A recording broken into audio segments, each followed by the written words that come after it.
Hello, and welcome to episode 386 of The Joy of Coding. My name is Mike Conley. It's so good to have you here. We're going to be live hacking on some Firefox stuff.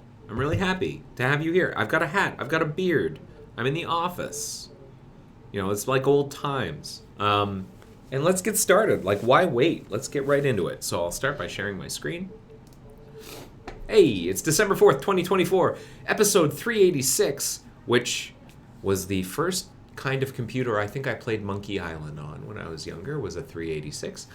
A reminder, no plan survives breakfast. I think I know what I want to do today. I think I know how it's going to go, but it could go sideways. It could go all wrong, and that's okay. We're capturing what I like to call software development in the raw, meaning, you know, as things develop, we might get distracted, sidelined, rat-holed, blocked, or we might make great progress. We don't know. Nothing in this... Nothing that I'm working on today has kind of been pre-written or pre-prepared. You're getting to watch me do my day job. And so we'll see how that goes. And as problems come up, we'll deal with them as they come. That's the first thing. The second thing is that the agenda that we're looking at is something that you have access to. If you're watching this on Air Mozilla, check out the details section over there. If you're watching this on YouTube, check out the video description. And if you're watching this on Twitch, it's down in the channel details. And that link is handy if you want to follow along. Click on the links in the agenda here. As I update the agenda, like if, let's say, add another exclamation point there. This little spinny will spin, and then if you refresh, the agenda should update. So let's just double check actually and see if the agenda did update. It probably did. Yeah, 2 exclamation points. So there you go. What are we doing today? What's going on? Well, first of all, happy December. We're in the final month of 2024. We're at episode 386. We are slowly but surely closing in on episode 400. And it's right around this time when, we got 14 episodes to go and then we're at 400. And, the holidays are coming up, and that's going to disrupt some things. I'm going to be taking a couple of weeks off. But it does mean, presuming I'm not going to take additional time off or other things don't get in the way, if we've got 14 episodes until we're at 400, then if I'm doing one a week, then let's take 2 of those weeks, 2 additional weeks for holidays. So let's say 16 weeks. 16 weeks divided by 4, so that's this month, January, February. So sometime in March, we're probably looking at episode 400. That's a guess. That's a high-level guess. My YouTube channel only has 29 videos in it. Have I done some winter... What happened? Has my YouTube... The Joy of Coding... let me look into that. Also, has my YouTube channel been borking? I did some... let me look into that. My apologies if all of the old videos are gone. They shouldn't be, but let me just double check that. 1 second. Let me go to my YouTube channel. I haven't looked at the your videos. Videos. Oh boy, I see what happened. I accidentally unlisted a bunch of videos. Okay, I'm gonna have to put them back into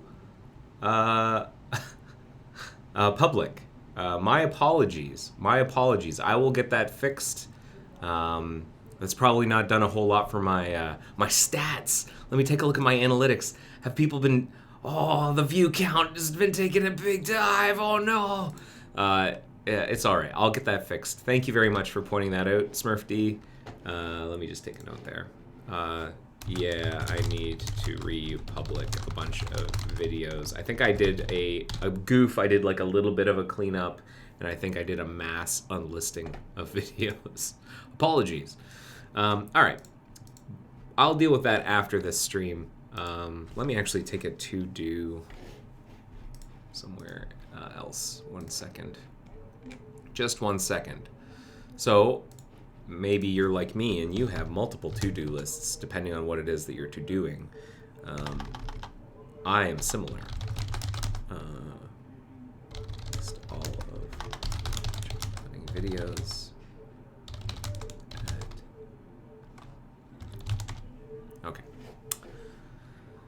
All right. What are we working on? Well, so for the past couple of weeks, it's been. When did we start doing this? I think we started doing this. Keep trucking. Let's keep writing. I think we started this in. Yeah, September.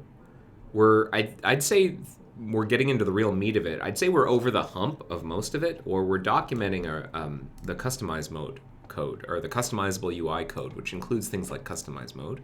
So that's the code that governs how buttons are placed and how users can move buttons around. And that's been getting some additional attention lately because of changes related to vertical tabs, and so we've had to enter that code and make changes to what has otherwise been fairly stable since it was first introduced in, I don't know, 2014, 2015. And we've had to make changes, and one of the things we've realized is holy smokes, this code needs some documentation. So that's what we've been working on, and here we are. We're at this point. This is where we left off. So let's keep going. We were in deferred wrap toolbar item inside of the customize mode module. So that's line 1162. And if we look at how many lines there are here, there are just over, about just 3,310. And some of these, whimsy pong. We talked about this.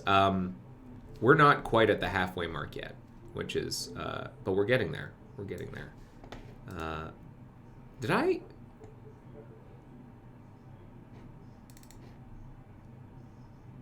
No, I don't remember doing this last time. I think this is where we left off. I was like, did I have stuff that I didn't commit and I lost? But I'm pretty sure this is where we left off. So let's continue on. So queue is a function for the main thread to execute soon that will wrap a node in a toolbar palette item.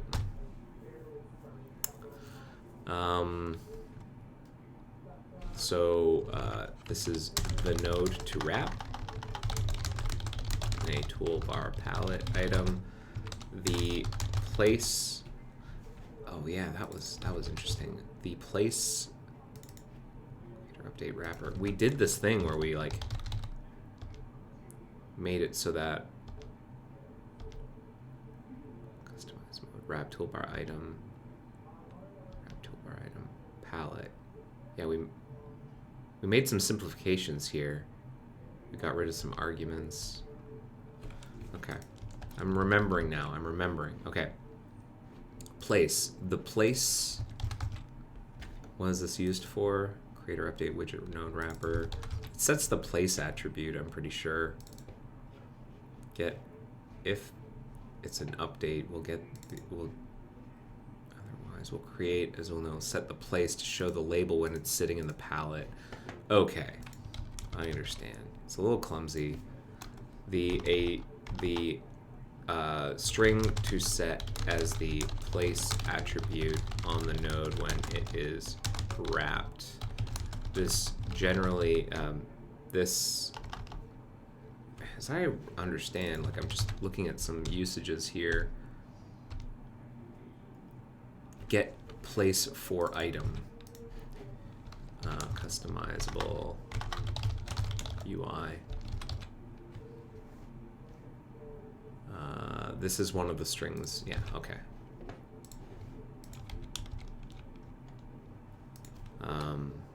This is one of the strings return. This must be one. This is expected to be one of the strings returned by customizable UI get place for item. Returns a promise that resolves with the wrapper. DOM node resolves with the created, the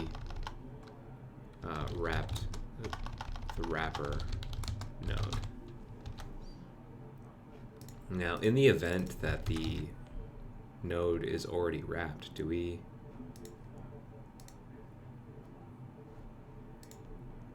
Okay. It'll return the node. Wrapper node, or the node itself if the node is not a customizable item.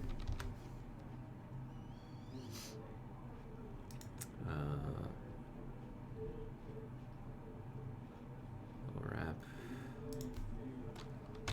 or update the wrapper if it already exists. Yeah, okay. That's done. Wrap toolbar item. Okay. Wraps, creates, or updates a wrapping toolbar. What was it? A toolbar palette item. Okay, so updates a wrapping toolbar palette item around a node.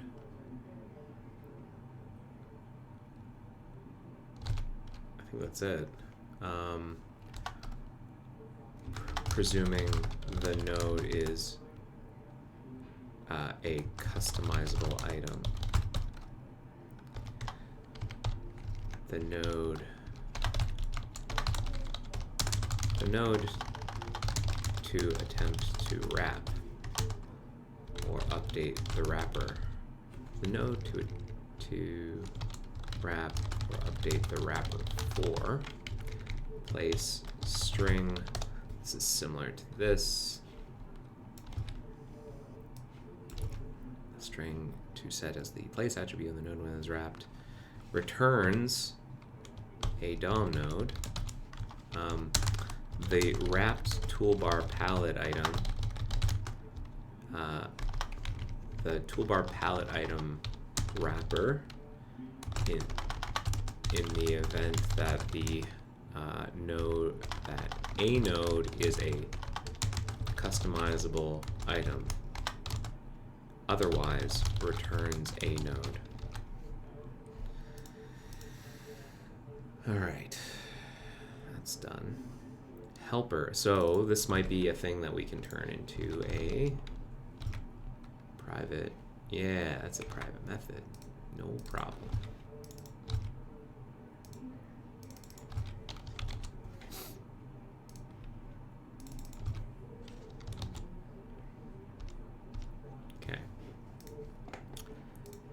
Helper to set the label either directly or to set up the translation observer so that we can set the label once it's available. Set the label on a node. All right, let's. You know what I'm going to do actually is I'm going to take this text away. I'm going to take advantage of VS Code's handy dandy little auto param thing there. We're going to put that back in and let's take a look at what we've got. What does this method do? So it's a private method.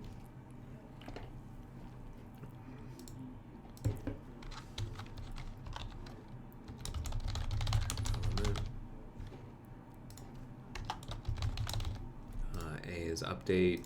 That's going to be a Boolean. And a node is a DOM node. What do we do here? So the first thing we do is we check to see if the node has a label.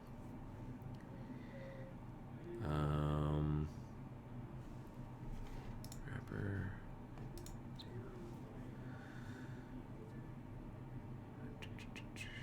Sorry, I'm getting lit up here. One moment.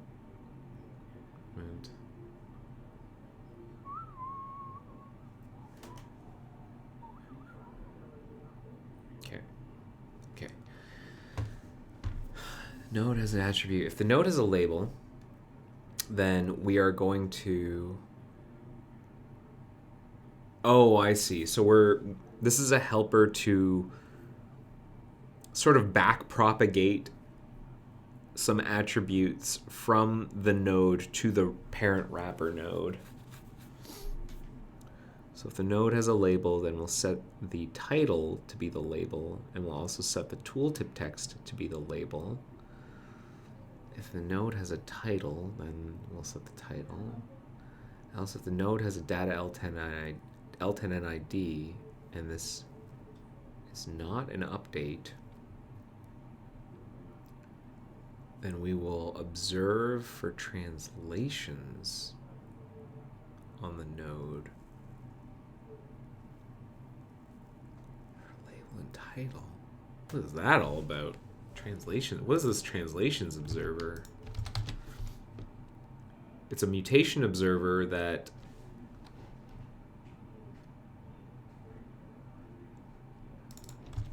does call when a node without a label or title is updated. We'll go through the mutations. We'll see whether. Oh, I see. I see.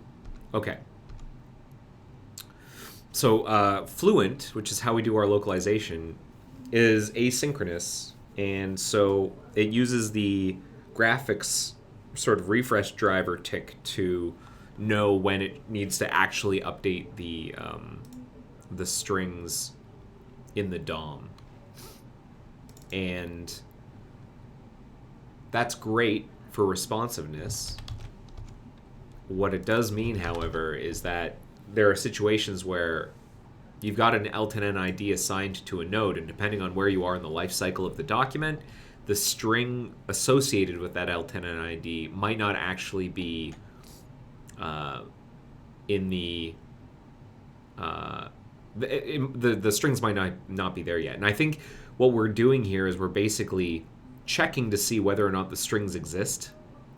If they had been set in the past, either like by Fluent or by script or something, and if they haven't, then we will assume if there's a data L10N ID that they are coming, in which case we will set up an observer, a mutation observer, for the label and title attributes on the node, and then when the translations are available, we will then update the wrapper label. We'll do our routine again. Okay, I understand.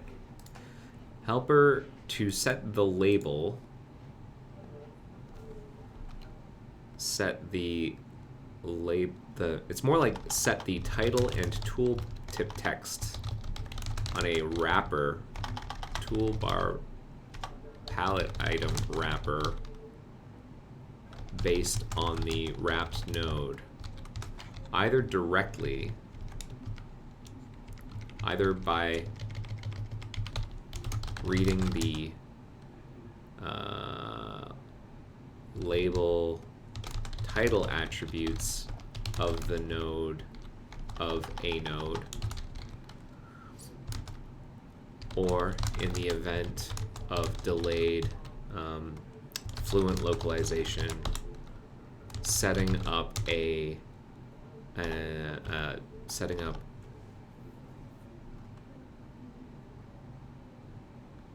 mutation observer on the node on a node such that when the label or title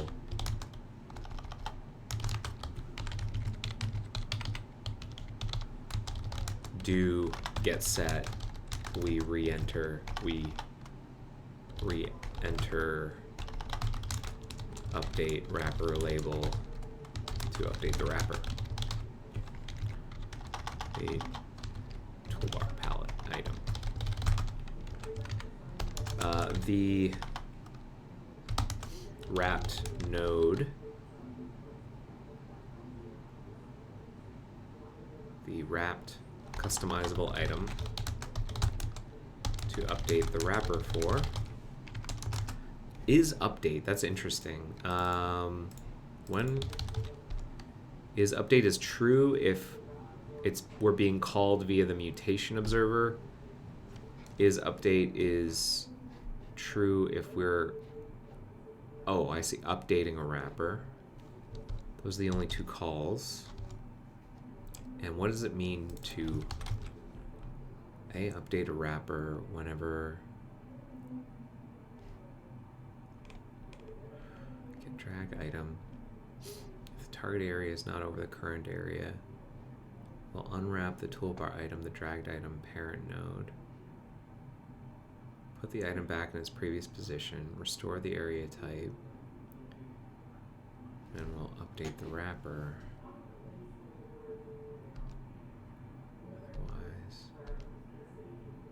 the most part, if we're updating, it means that there's a node, that the node is already wrapped. That's what a update means. Okay. Okay. Wrapped.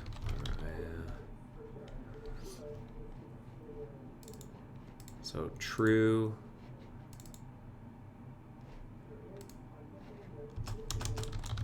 If the node already has a wrapper, a pre-existing wrapper that is being updated rather than created, and then the wrapping the toolbar but palette item wrapper in the event that there's a more, that it's not not the direct ancestor, immediate ancestor of a node for some reason, and this returns nothing. Okay. On translations, pretty sure that's also just within customize mode. Great. So we're gonna make that a private method. That should be fine. This arrow function should be able to do that within the scope. I also think the translation observer can probably be a private member. Yep. Okay, so let's make that a private member.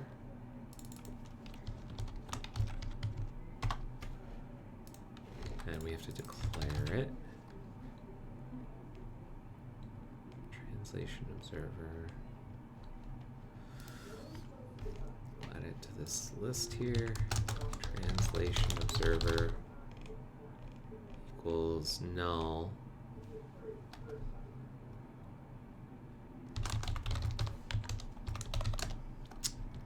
A mutation observer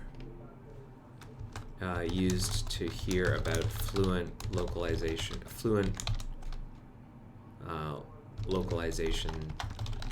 occurring for items, for customizable items. So this is a type mutation observer or null.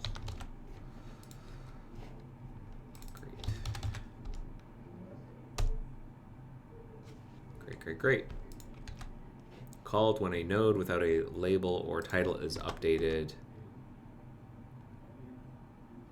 has those attributes updated, usually via fluent.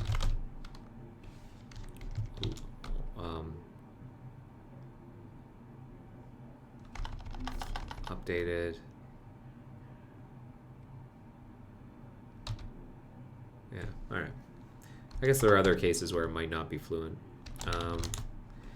Mutations. So I think mutation observer. Mutation observer callback.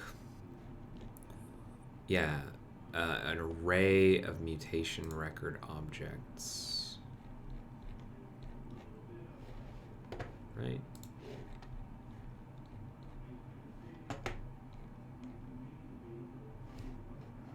Changes takes records.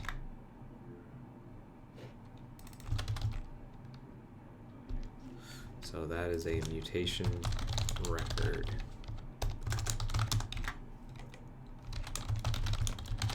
Yeah. The list of mutations for the label / title attributes of the nodes that had neither of those attributes set when wrapping them. Okay. And what's your problem? Param names to be a mutate. Okay, right. A mutations. That's the problem. Good. So far, so good. So far, so good. 1267. Create or update wrapper. What does this do? Okay, so this, yeah, creates or updates a toolbar palette item. Creates or updates a toolbar palette item to wrap a customizable item.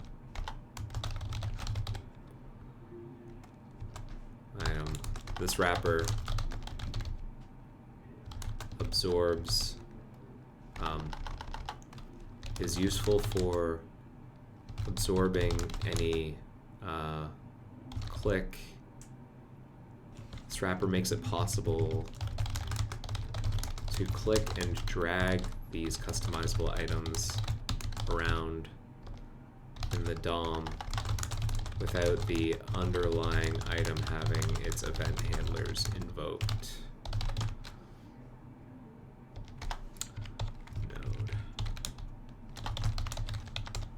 The node to create or update the toolbar palette item wrapper for place string. We did this earlier. Let me just find this string. Yeah. Just copy that. Copy that. And then Boolean true if it is expected that this that a node is already wrapped and that we're updating the wrapper rather than creating it. Not sure I love that, but that's the way it is. And then we return the wrapper. Returns the created or updated wrapper.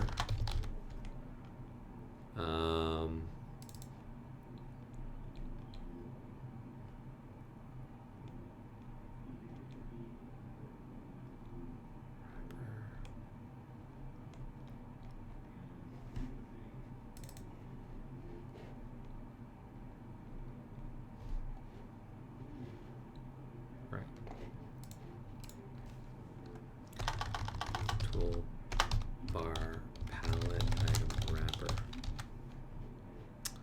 Done. Deferred unwrap toolbar item.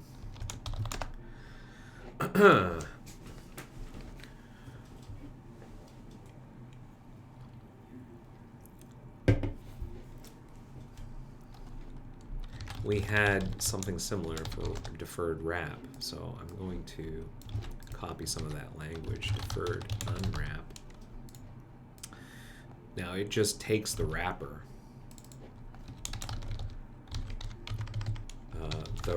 the toolbar palette item wrapper around a node to unwrap. Use a function of the main thread to execute soon that will unwrap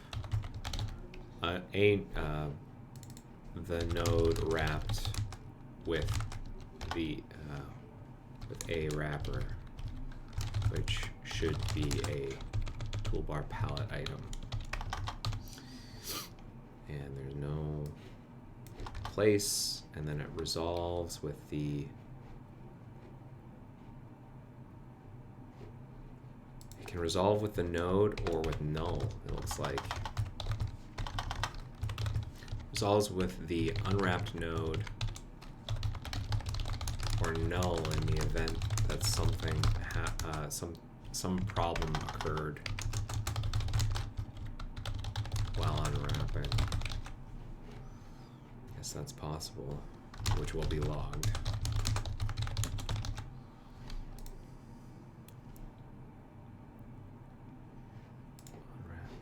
Who calls this deferred wrap? Should this also be private? Yeah. Yeah, this should be private. I wonder if, like, most of this stuff should be private. Like, for example, creator update wrapper. Should that be private? Yeah. Almost all of this stuff should be private. Wrap toolbar. Okay, that's a thing to do. I'm going to add a to-do here. I've got an active bug for this. Go through customize mode and see which things that are public can be made private. Which methods? All right. Unwrap toolbar item. So this is similar to wrap toolbar item.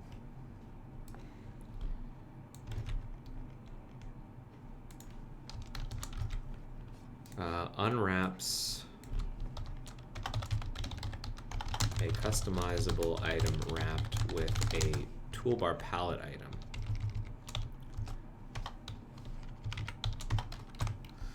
And that's really it.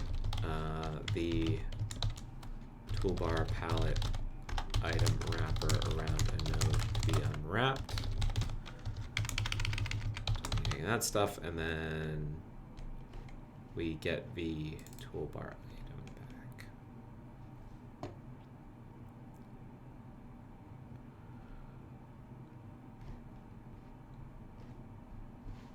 Or null. Turns the unwrapped toolbar customizable item, or null if something went wrong while unwrapping. Like, I suspect that this would be, like, when could this go wrong? Back in the day, for Zool add-ons, it would be possible, for example, for script to have a reference to the wrapped node and for them to just, like, remove it from the document. And they might not have prepared for, like, the item to be wrapped in a customizable wrapper, a toolbar palette item wrapper. So we might be in a position where, like, oh, the item that I've wrapped has disappeared from the DOM.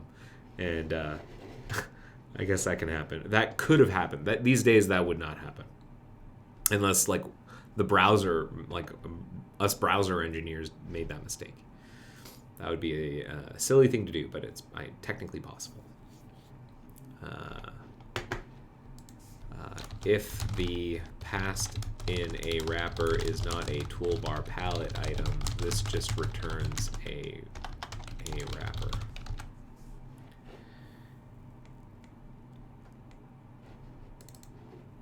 What's we do with place? Places the panels of the context. Okay. And then we've got wrap toolbar item. That's got to be internal. Oh. Yeah, it's only called by customized mode.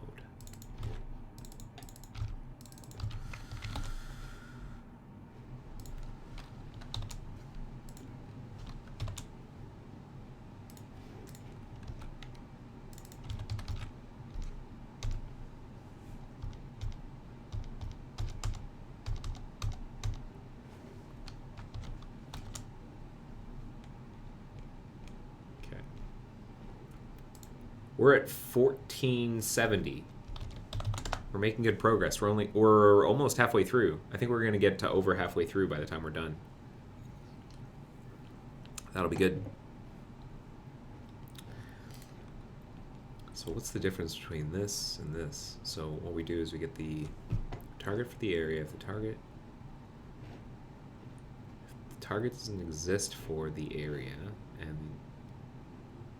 or we don't know about a particular area, then return null. Otherwise, yeah, we'll add drag handlers to the target. That's interesting that we'll add the drag handlers early to the target. And then for each of the children of the target, see if it's a customizable child.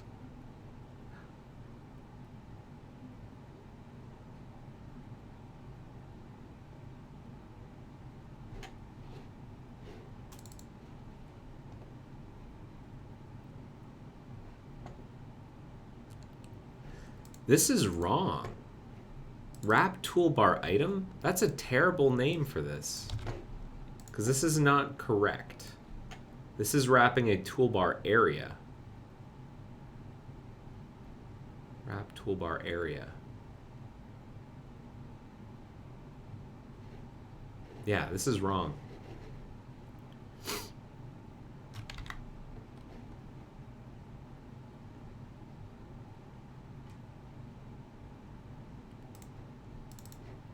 And so this will go through each of the children of the tool of the area. If it's not wrapped, then we will go ahead and wrap it. Okay. So really this should be called wrap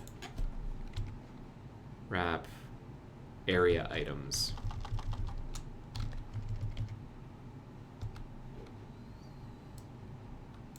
And wrap toolbar item.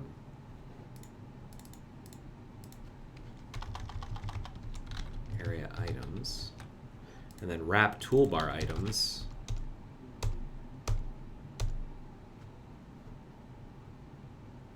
Should be like wrap areas.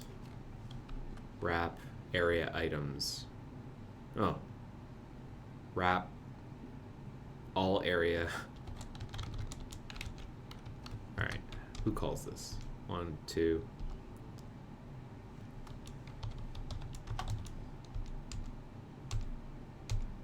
One, two.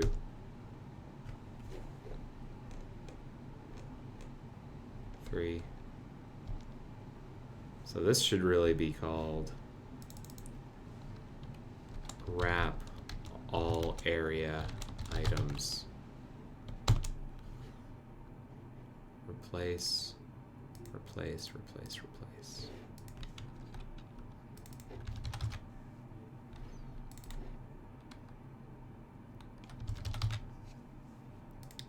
Yeah, okay. That makes way more sense, I think.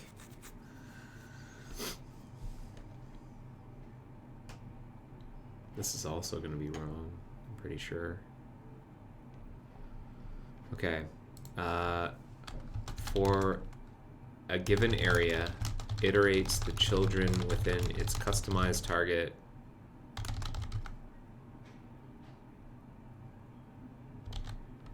and asynchronously wraps each customizable child in a toolbar palette item. This also adds drag and drop handlers to the customized target for the area. So the area is going to be a string, the ID of the area to wrap in this window. Oh, not to wrap the items for, the children for in this window. And it returns a promise that resolves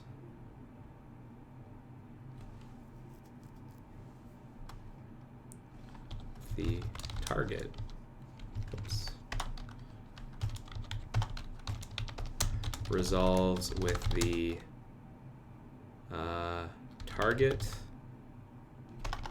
the customized target DOM node for a area in this window, or null,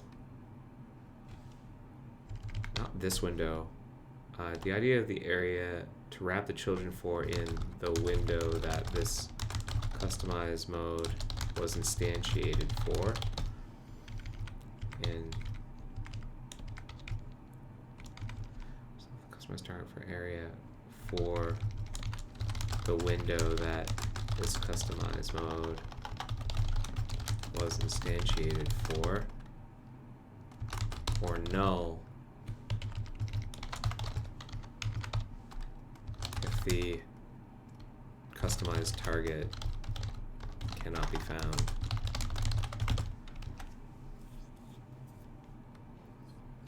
Or is unknown to customize mode. Sure.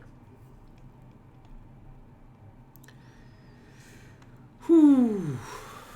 Okay. Wrap toolbar item sync.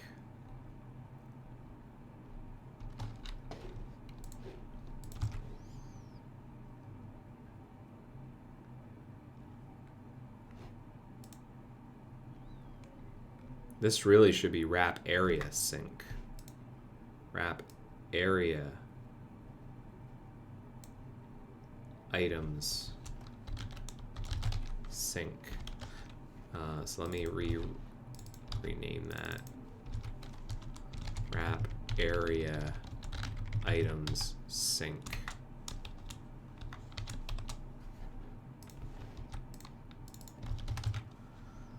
Okay. This is a little unfortunate because this is basically the same as this. And which one?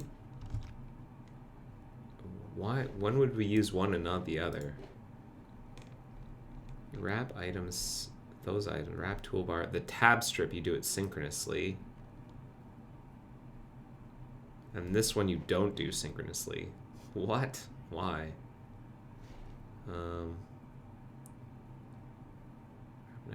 Synchronously. I reviewed this back in 2014. At the end of the transition, we should make this jump occur at the beginning of the transition, if at all possible. Make the end of the transition less jarring. I see. 10 years ago. Woo! Okay. Asynchronous version of wrap area items that will wrap all of the customizable children of A area's customized target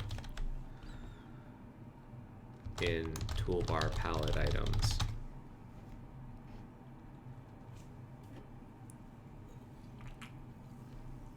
Okay.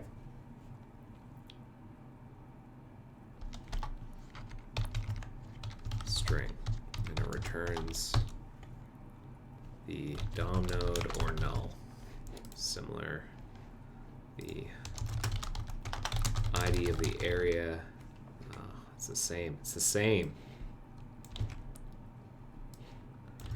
Except that this is just returning a DOM node or null result. Returns the customized. Yeah. Good, good, good. Wrap all area items.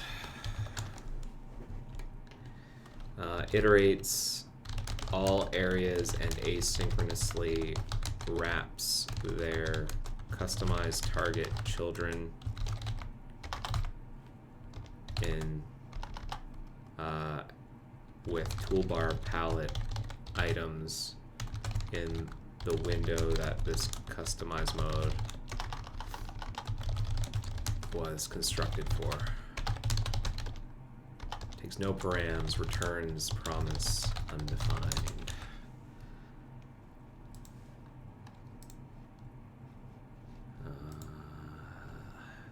Resolves when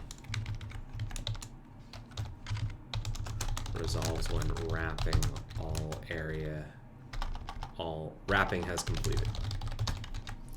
Wrap. Add drag handlers. That really should be drag and drop handlers. Let's see who uses this. Nobody. Nobody. So we're gonna rename this, I think.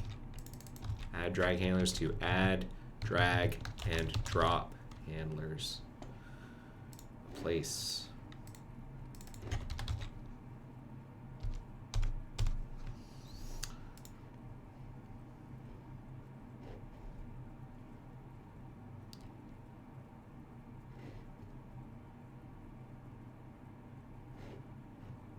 And I'm pretty sure that's only called for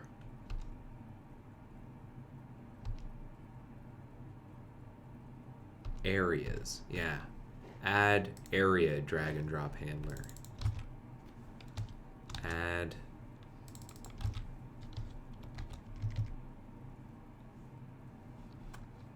customized target drag and drop handlers.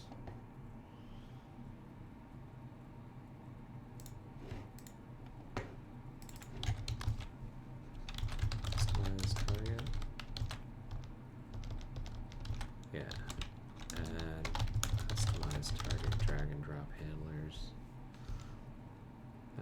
sense.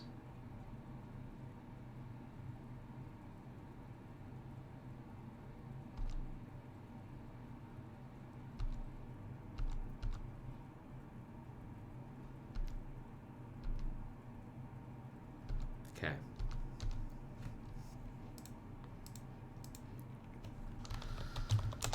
I mean, just as it says on the tin, adds drag and drop handlers for some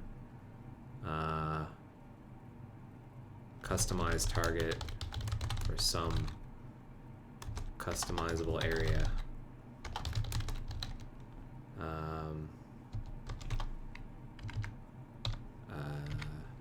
These handlers delegate event handling to the handle event method.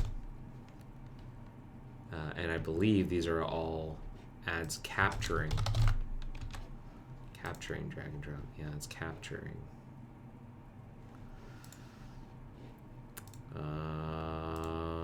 Okay, so that's a DOM node.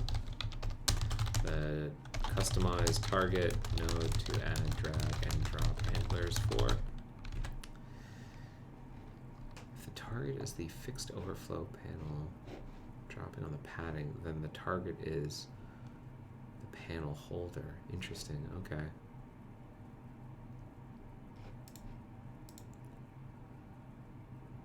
Wrap items in area. Oh my goodness, who uses that?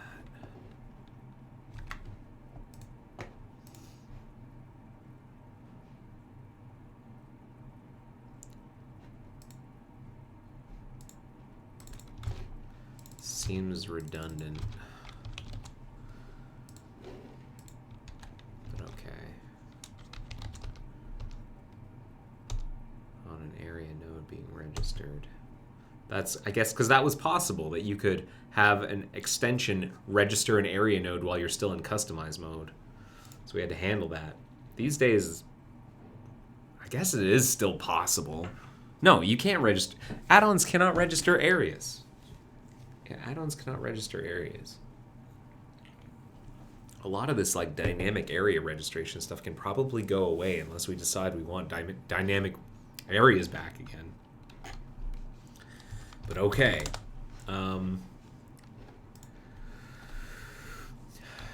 Iterates all of the customizable item children of a customized target within a particular area and wraps them in toolbar palette items and attempts to wrap them. So DOM node, the customized target for some customizable area returns nothing. Remove drag handlers.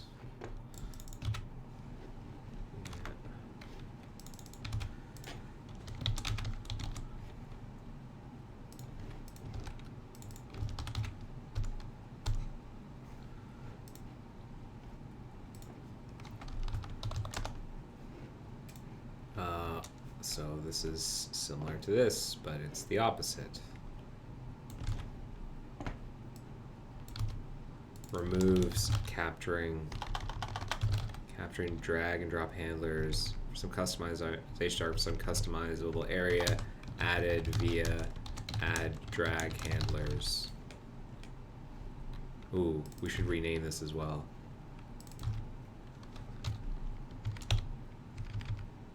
The customized target node to remove drag and drop handlers. So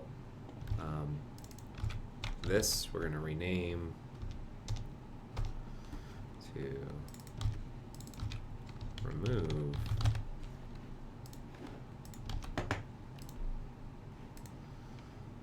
okay. I know that needs to be public. That needs to be public. Making good progress though. Oh boy. Oh boy. Lots of fun stuff in here. Silly question. What is your rationale behind creating such a descriptive name for a private method, specifically the customized target part? You are in a file that deals with it. This is a question from Craig.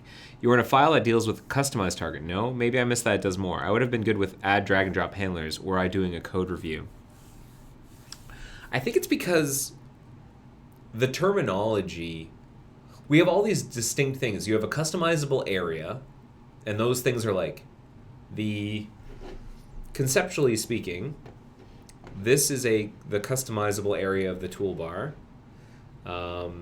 and there's a tab strip, and you can have it be customizable, and it's entirely customizable. And then we had a panel, the overflow panel, and it is customizable.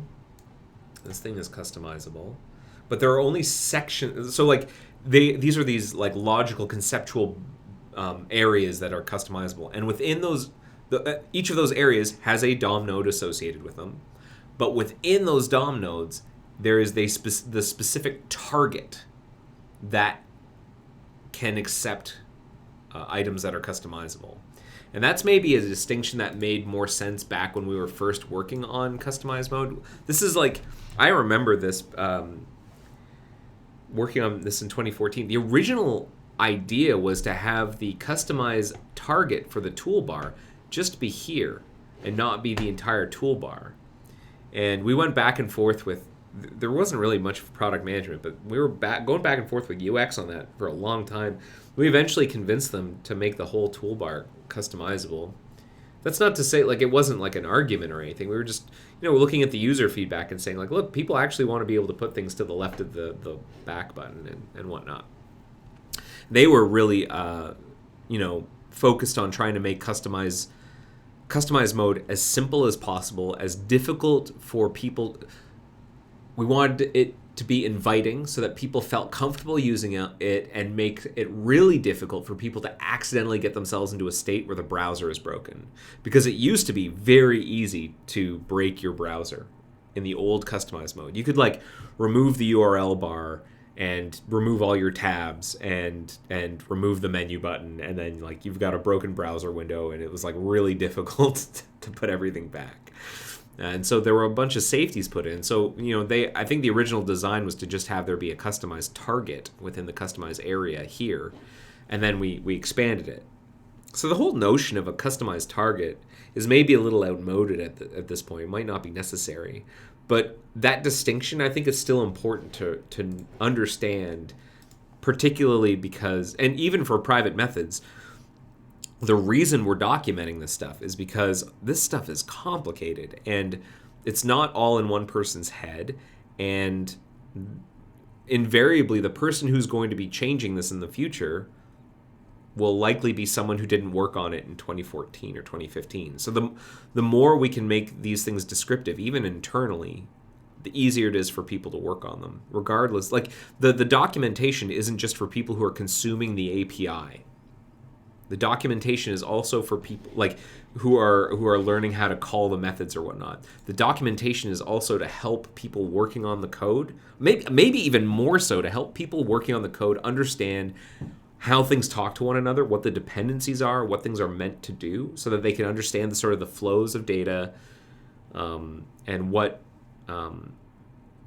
where the bits go, who's responsible for what, and all the nuances therein. So that's my rationale, and like I realize a private method, you shouldn't know or care really externally what it does. That is like the Demeter's law, principle, open close principle. But unfortunately, or the encapsulation that you get via the private methods and members, I think is sufficient. As someone who appreciates knowing how things are operating under the hood, I think it is still valuable to document the private methods in this way, even if I can't call them externally. Mainly because that documentation helps me understand maybe how to hack on this whole system of things. Does that help, Craig? Like, I don't know. That's just my position. It's a little bit of a matter of taste, but it's also a matter of what I know, where I know the hard parts are here. And to me, the hard parts about customized mode is this big bag of ancient stuff from 2014, and it's not clear at all who does what and why for any newcomer. Like, there's just a lot. So the more context we can give, the more information to illustrate how the individual parts work, the better. That's the rationale. All right, unwrap items in area. Did we already look for this? No. And yeah, that's another one we can rename.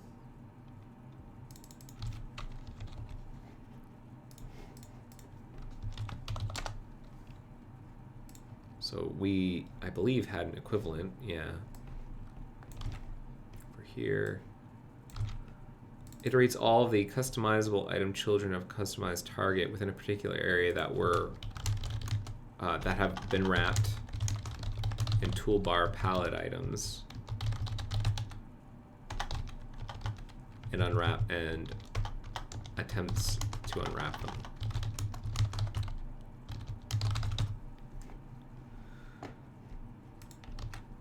Yeah, that's a good answer, says Craig. I'm all for having more context for people to know, learn from. Sometimes I feel like I think about such things too much.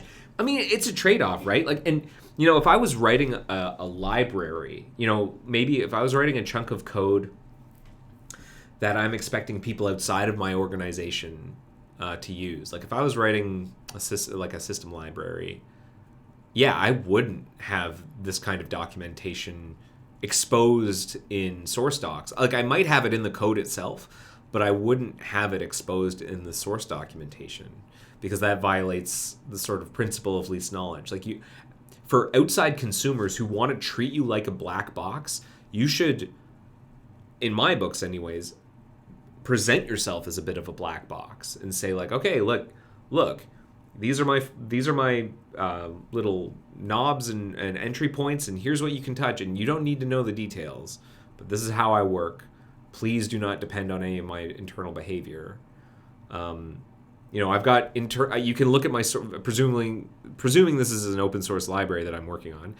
You can look at the source code, I guess, if you really need to know, but like the principle of open closed, or principle of least knowledge, states like, the less that you know about my internal workings, the better.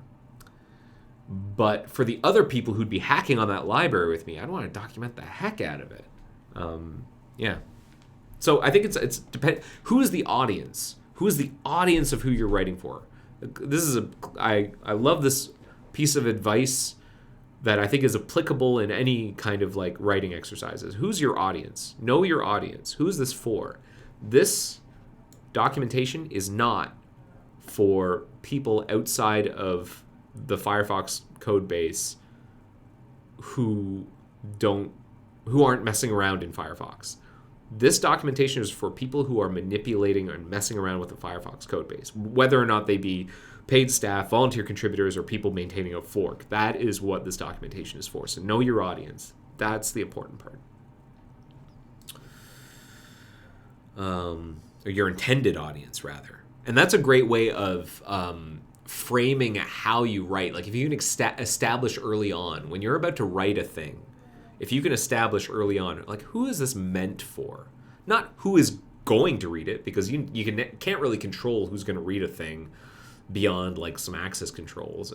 But, like, who is the intended audience? And if you can state that up front and then craft your whatever it is that you're writing for that audience, I think it helps, rather than trying to like write something for everybody. State right up front, like, okay, hey, this thing that is being written, this is for X, Y, and Z.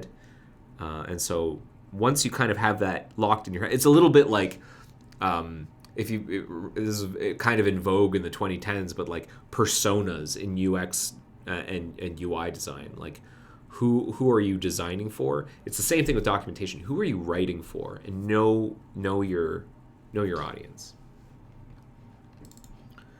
Okay, unwrap toolbar items. I think this is also mislabeled thing. So we had called this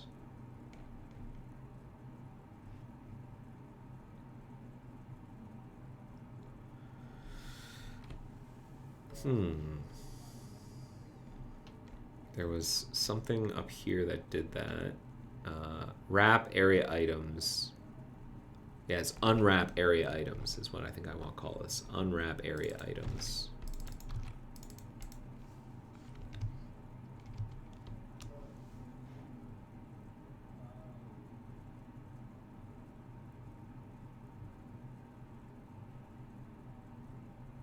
Well, unwrap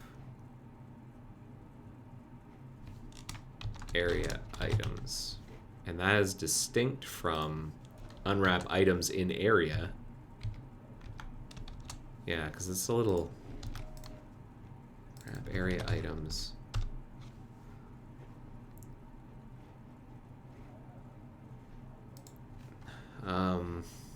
Maybe we should make that clearer.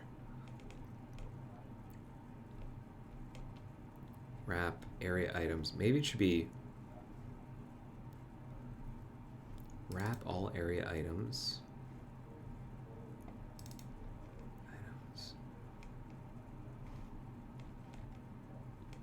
Yeah, maybe it should be unwrap all area items.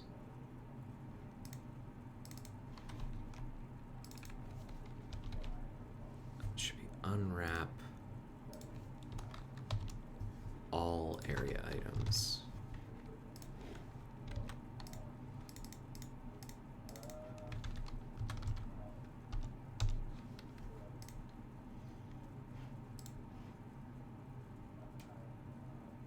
That I think is clearer.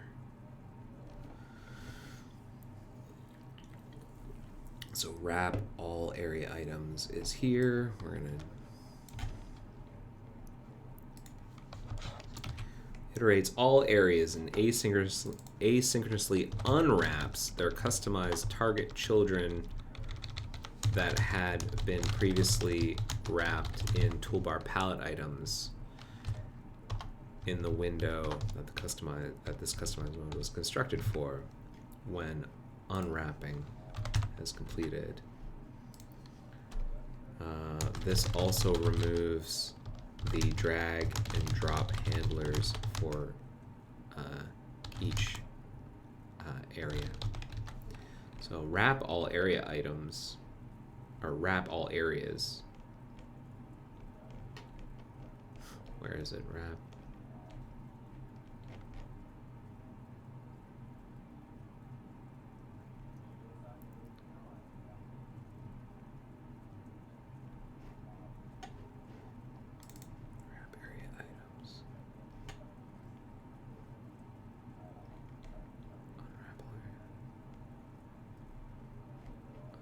Deferred unwrap toolbar.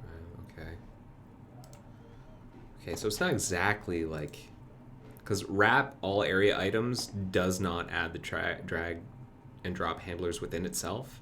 That occurs within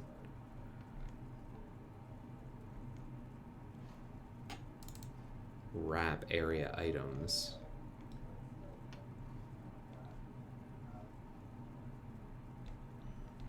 I guess unwrapping is simpler. Deferred unwrap toolbar item.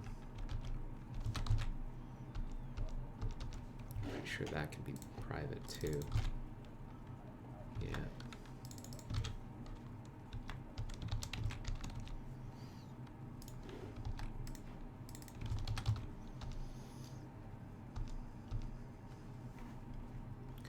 Is wrapped toolbar item. Okay, that can't, this is public, okay.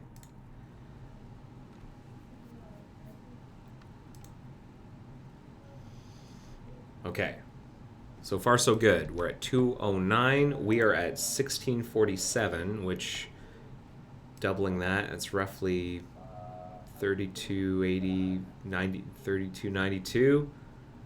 So we are just under halfway.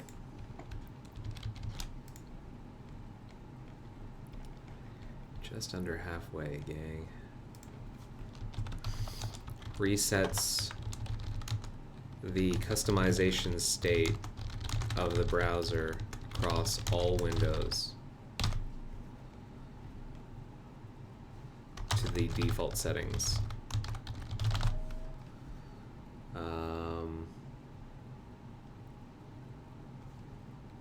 This is an asynchronous operation. Resetting is an asynchronous operation, but this function returns immediately. Does not.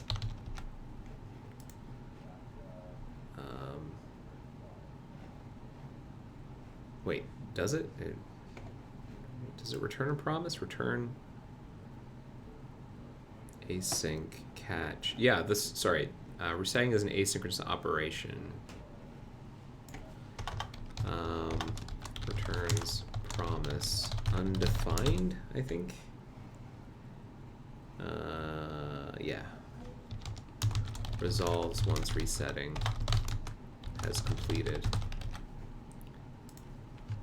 the customization state. That is implied. Okay.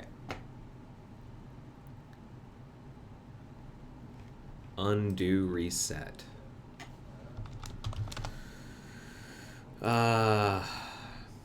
Allows, reverts a reset operation back to the prior customization state in the event that resetting, to the prior, reverse reset operation back to the prior customization state, C customize mode.reset, and returns a promise, resolves with undefined.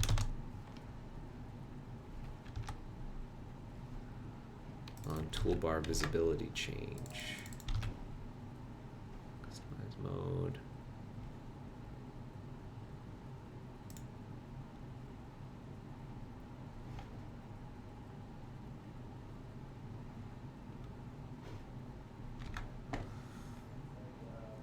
Okay. I'm going to rename this. This is also a private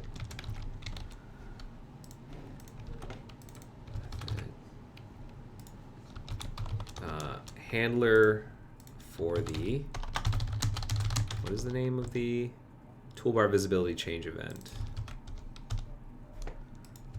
Toolbar visibility change event that for toolbar visibility change events that fire within the window that this customize mode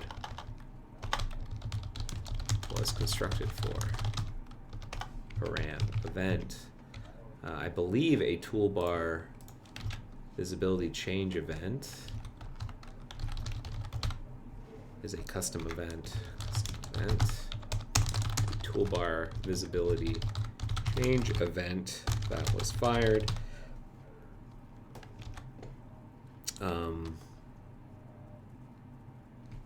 Okay.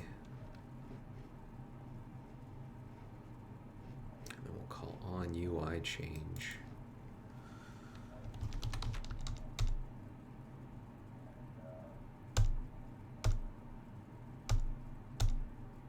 Now I'm pretty sure on widget moved is called externally after, like, having added, we create, we register ourselves and then we expose these methods, and so these have to be public. On widget moved.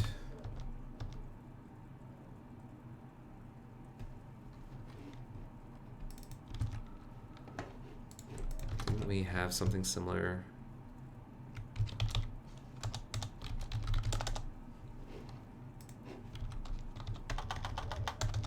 Did we do this recently? I think we found out that we couldn't just copy, but we had to actually hang on.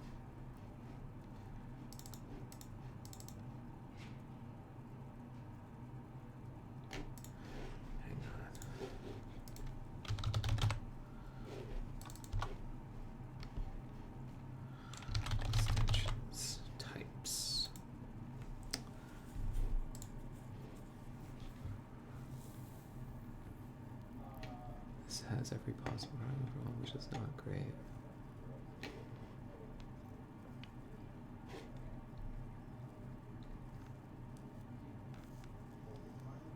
Like maybe in the future we can take advantage of some plain JavaScript files document JS.com is to check types without build step. This is a proof concept to show this viability and benefits of doing this in a typical component. tsconfig at the root of the TypeScript project figures out how to find check files, defines available globals, types, and various utilities. Example type definitions file for an external module which was automatically generated by TSC. Mock now comes with a TS command for type checking code using the built-in Gecko type libs. Mock TS check, and then some directory. You can also use an editor which supports langserve. I continue to use JS docs, trying to follow guidelines below and hopefully remembering to run TSC occasionally. For now, there's explicitly no expectation all new code must be fully typed or pass type check on every commit. If you're in a hurry or run into a confusing type problem, feel free to slap a TS ignore. This workflow gets better integrations with all learned some TypeScript along the way, and the whole process remains non-disruptive. Guidelines for type-friendly code using more modern idiomatic code patterns can enable better type inference for the TypeScript compiler. These fall into 5 main categories: declare and or initialize all class fields in the constructor, use real getters and redefine getter instead of define lazy getter. When extending, don't override class fields with getters or vice versa. Declare and assign object literals at the same time, not separately. Don't use let foo at the top of the file. Use var foo.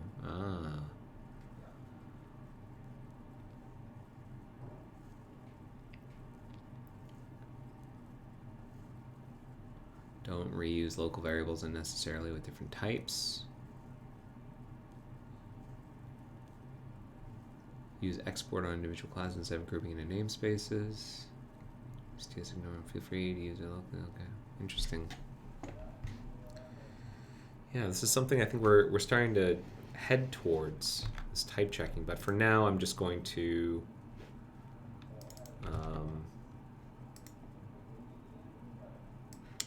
what did I do? I think we did something in like search widget tracker. Yeah, I just kind of like copied the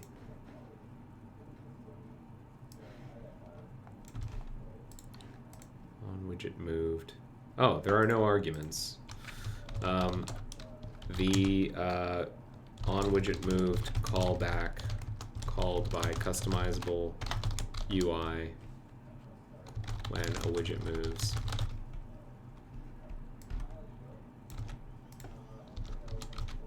When a widget, the on widget added.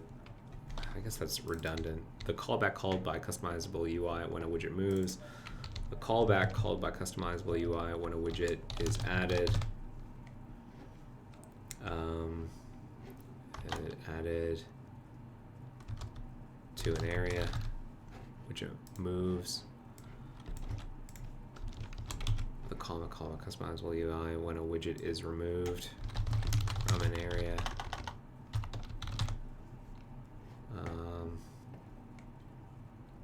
Widget before DOM change.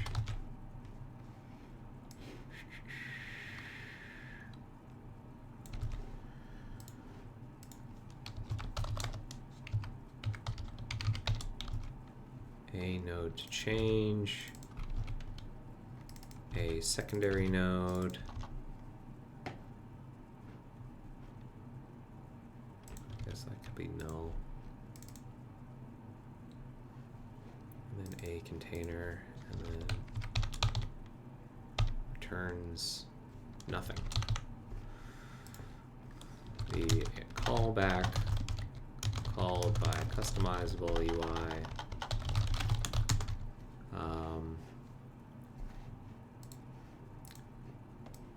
before a widget style node is acted upon.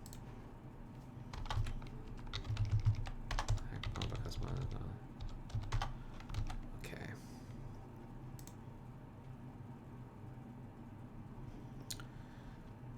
And then being acted upon for which a widget will be inserted.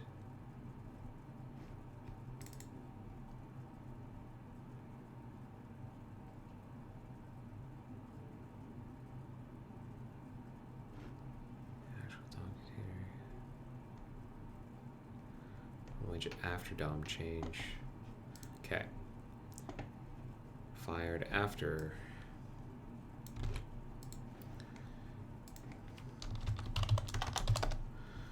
Okay. Fired. Callback. Called by customize, acted upon by customize, add, move or remove it. And then node to change, secondary node, container.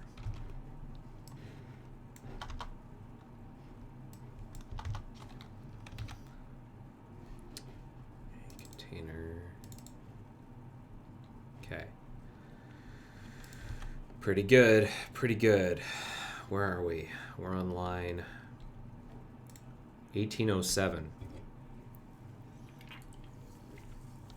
On widget destroyed.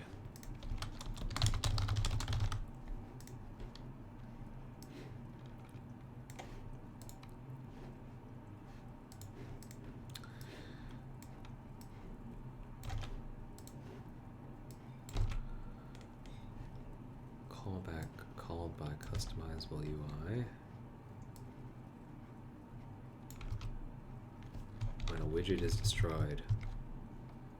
Only fired for API-based widgets.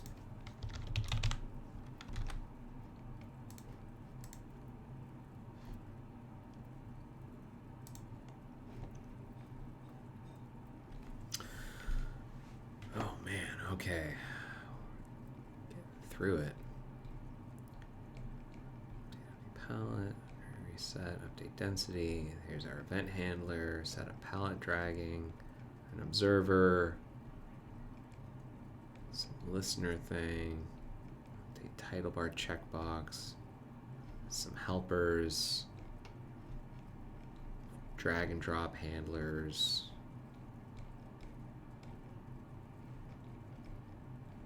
apply drop, drag leave. I'm very curious to see what's coming up. Is unwanted drag drop, set drag active, cancel drag. Drag, oh man, get customizable parent, drag over node, mouse up, find the wrapper for a node, find visible previous sibling node, context menu showing some more event handlers.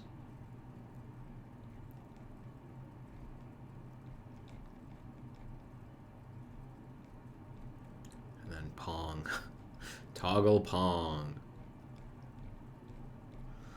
And that's it. That's the last part. Okay. I think let's get 2 more done. And then I think I'm going to call it there. So on widget after creation. The callback called by customizable UI. When widget after creation.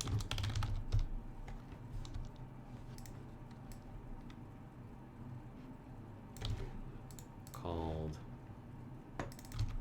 after a widget with ID, such that it's been added either to its default area or the area in which it was placed previously.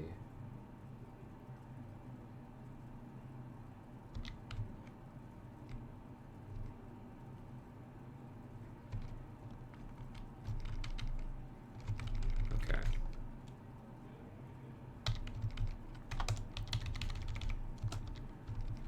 Okay.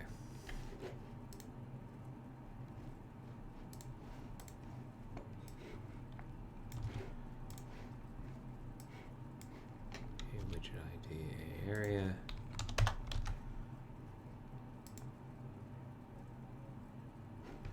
If not area.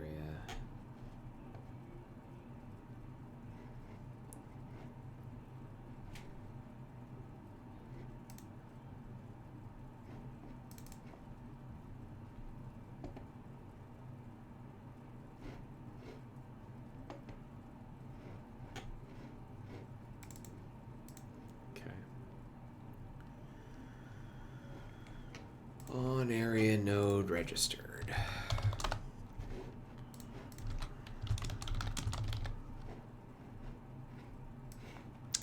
This feels like a lot of duplication, but hopefully, when some of this TypeScript stuff comes into play, this will just kind of be, we can reduce all this duplication. Fired after an area node is built, first built, called by customizable UI. After an area node is first built when it is registered. This is off when the window's on.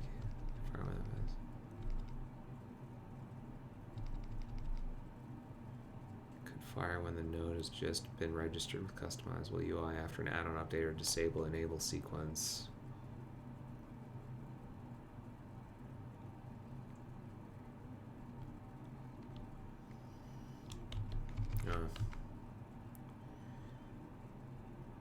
I don't know if that's useful in this context. Okay, the ID of the area that was just registered the DOM node for the customizable area. I'll just use DOM node there here for consistency. I think I'm gonna stop there, but we are well over halfway at this point. I think. What's 1868 times 2? 3736. Oh, I think we're just under. Nope, we're over. We're over halfway. Hooray! Hooray! We're over halfway. Before we go, let's just quickly run our tests. Build with artifact. Mock build. We'll run the customized mode tests. Make sure that those are still hunky-dory. Should be. This is all just documentation. Although I did end up changing some, changing some method signatures to be private. So I guess in the worst case scenario, I missed one of those, and I might have broken something. So let's just test components, customizable UI test. Let's see what happens.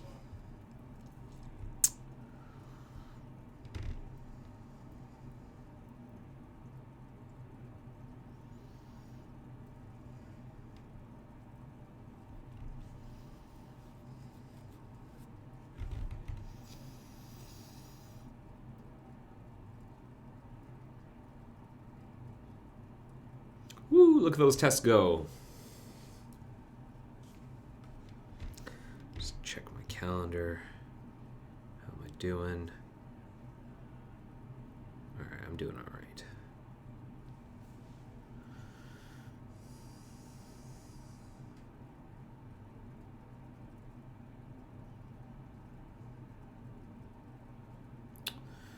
Come on, tests.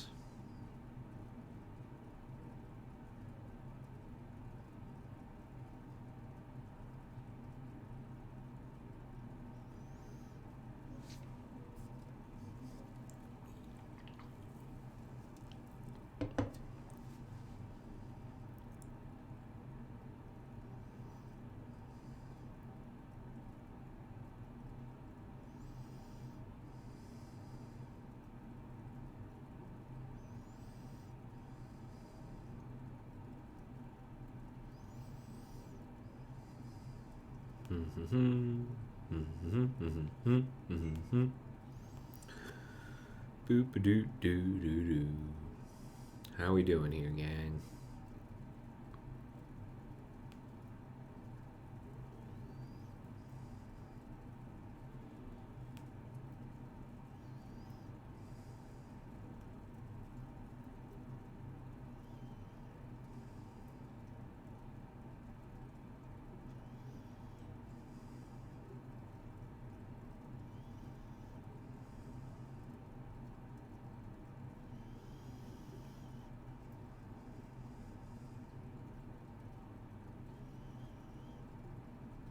Oh, some kind of subtest here. We passed. We passed everything. We passed everything. All right. So let's go ahead and commit this. Git status. I think it's just the one file we changed. Git add browser components customizable UI, and we are going to Commit, amend.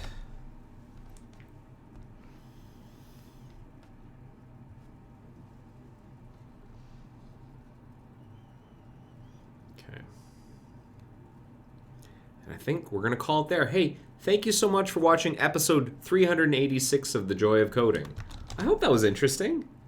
I hope that was, it wants me to lint. Lint fix outgoing. Let's see what that does. I hope that was interesting. I know we're down in the guts of documentation land, and we'll probably be doing so for the next couple of episodes at least. But I think this will be worth it, and maybe we'll even get to do some TypeScripty things once all this JS doc stuff is done. We can do another pass and make things even better. Maybe we can do some TypeScript stuff. That'll be nice. Like get some types, and then we can get I'm actually really curious what it's like to have it show, hang on. If I go into, where is that documentation we were reading? Toolkit components extensions. If I go into toolkit components extensions, and let's open up extension.sys here. Type lazy. Do I get some nice things if I go down, say, to here? I think this is a nice thing that I get. Is that better than what I get now? Which, if I understand correctly, is okay, I get some of that. Any,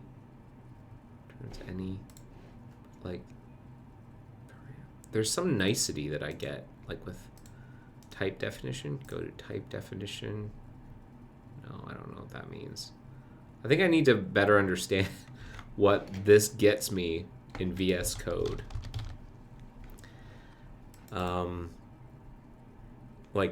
There is an advantage to all this TypeScript stuff. I guess it's it will tell you whenever you violate it. That's what the advantage is. The JS doc stuff gives you all the nice sort of IntelliSense, but if you violate one of the type checks, maybe if I call migrate permissions with migrate permissions and I pass in a number, unreachable code. Let me put this right up here. What happens if I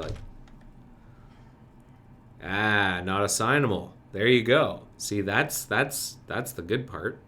That's the part that I'm hoping we can get. It's kind of this nice byproduct of all this JS doc stuff. So we'll get some type checking in our VS codes. All right, well, I'm going to call it there. Hey, thanks again for watching episode 386 of The Joy of Coding. Let me know what you thought. There is a link in the agenda here to rate the episode. I'm going to drop that link into the chat. Thanks, everyone who's hanging around in the chat. Link to rate this episode. Shout out to Craig, who's chatting with me in there. And shout out to Smurf D as well. And Danny Colin.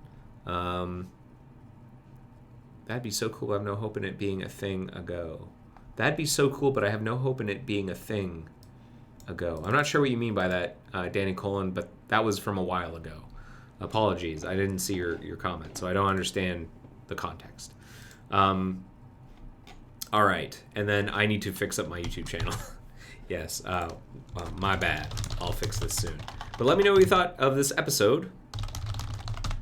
You can send everything at your own feedback in with that link. It's in the agenda. It's in the chat. I read everything that comes in. If you got questions that you want me to try and answer on the stream, I'll do my best. Send them in through the forum, and I'll do my best to try and answer them on the stream. And without further ado, I think I'll call it there. Thanks again for watching. Have yourselves a great week. Take care, everybody. Bye-bye. The joy of coding. See ya.